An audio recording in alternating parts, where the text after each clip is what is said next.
All right, good afternoon, everyone. Sorry we're a few minutes late this afternoon. Not too many things happening this week, so don't worry about it.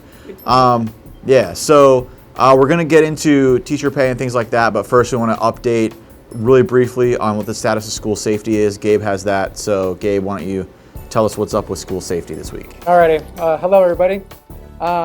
So school safety bill from the governor was introduced into the Senate Rules Committee, and it was scheduled to be heard on Monday, but they had to cancel that as they're still editing the document. Yeah, and there's some hang-ups from some members, so they're still trying to work out a couple of things, but hopefully we'll see that new version sometime next week, so we can get a read on it. Big news this week, obviously, was not school safety. Also big news, but teacher pay. So teacher pay was big yesterday. Obviously, the governor made his announcement. We're going to spend the rest of our time on that. So we have Lee's going to go over the numbers real quick, and then we're going to talk about sort of what the implications are. So Lee, go ahead. So what the governor put on the table yesterday included $105 million for the statutory required inflation adjustment. $34 million is the 1% teacher pay increase that was the second half of the 1% of last year. $274 million for additional 9% teacher pay increase going into the base level of the budget, and then $100 million appropriation to district additional assistance that was talked about back in January when he proposed it. That's remaining untouched. That bucket is staying all there by itself. Yeah, so what we're looking at really is just the governor's proposal from earlier this session in January, plus an additional 8% over that. So it would be 9% new this year, plus the 1% last year. All in the base, so meaning that they would actually raise the base level by a commensurate dollar amount per student to generate that money, which means that all that teacher pay money would be in the per student appropriation that districts receive every year and would be protected by inflation funding going forward. Additionally, that's 2019, fiscal 2019. He's also projecting or requesting 5% in fiscal 20 and 5% in fiscal 2021, meaning that there would be a total 20% compensation increase by the beginning. What he would like to say is the beginning of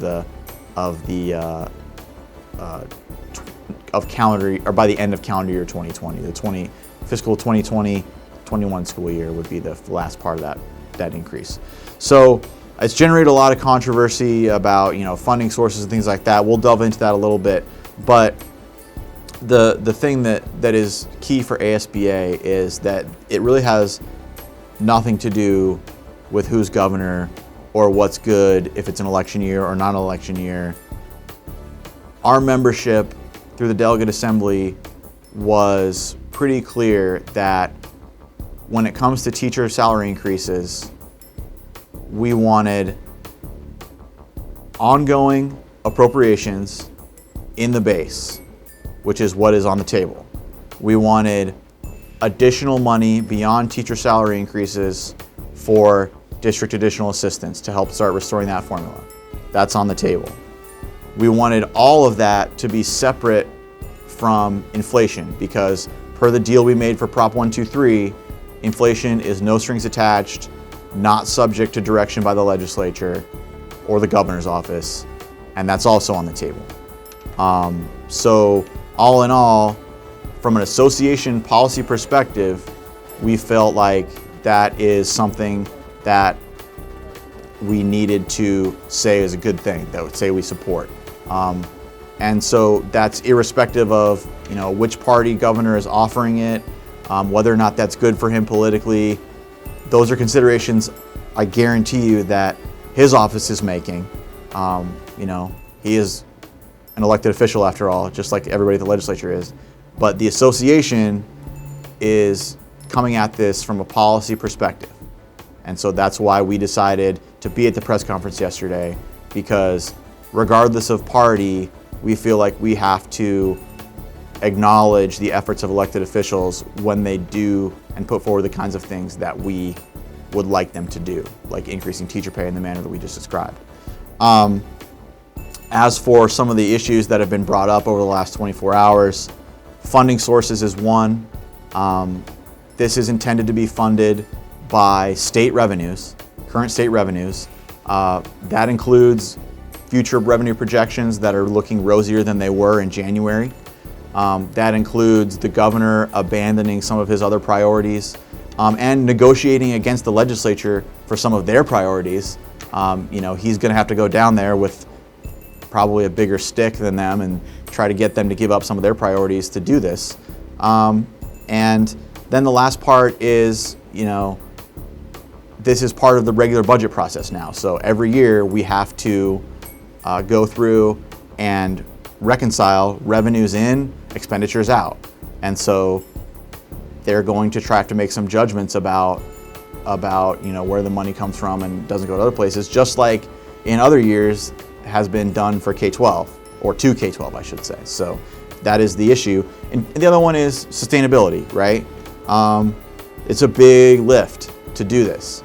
But from our perspective, if it's in the base level, it becomes part of the formula. Is it voter protected revenue? No. I mean, let's be transparent. It's not a dedicated revenue source for teacher pay. They're doing it with state revenues.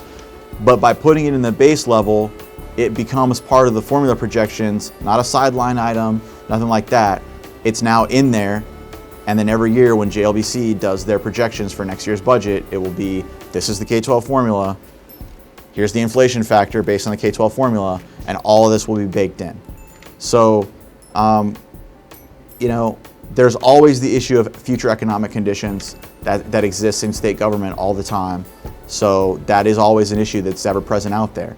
But right now, I think that when it comes to getting teacher pay into the hands of teachers, this is a deal that we felt as an education policy organization we would be remiss if we didn't say we thought it was a good thing. The last part, and we'll jump off it, is education support professionals, classified staff. Some rumblings around there about how this doesn't include a dedicated raise for classified staff. That's true. I mean, 100% true. What it does include is inflation funding and district additional assistance funding, which are flexible pots. So, like I've always said on these videos before and in other presentations, that weight does fall back on the district governing board, and we are comfortable with our members' ability to make those decisions. Local governing boards will have to say, here's our capital need backlog, here's the available money through inflation and DAA, what's the appropriate division between our capital needs and potentially the salary needs of our classified employees. And we encourage governing boards, as this goes through, as this works through, to be really transparent about what they might do with that money, what they would intend to do with that money, and really engage your staff in a dialogue about that. Finally, I think that I'll let you sort of come back to this is a plan, right? So it's not a done deal. It has to be negotiated through the legislature. So could you just give our peeps a flavor of how that works from this point in terms of governing? Right. So as Chris said, this is just a part of the budget package, and it's one more piece of what we're just eagerly waiting. Will drop hopefully in the next 2 weeks or so. So as soon as we start seeing budget language, we'll get the nitty-gritty and the details of where this money is coming from exactly. And of course, we will keep you guys posted as soon as we hear anything about the details of this, and hopefully wrap this up in the next couple weeks. Yeah. Awesome. Gabe, you got anything else? Nope, not particularly. All right, sounds good. We ran a little bit longer today, but I think it's an important topic. Thank you very much for watching, and enjoy your weekend. We'll see you next week. Bye, guys. See ya. And there we go. What if I told you that I could get you a 20% raise? Oh, you're interested in that idea, are you? Good. Me too. I think it sounds like a good start.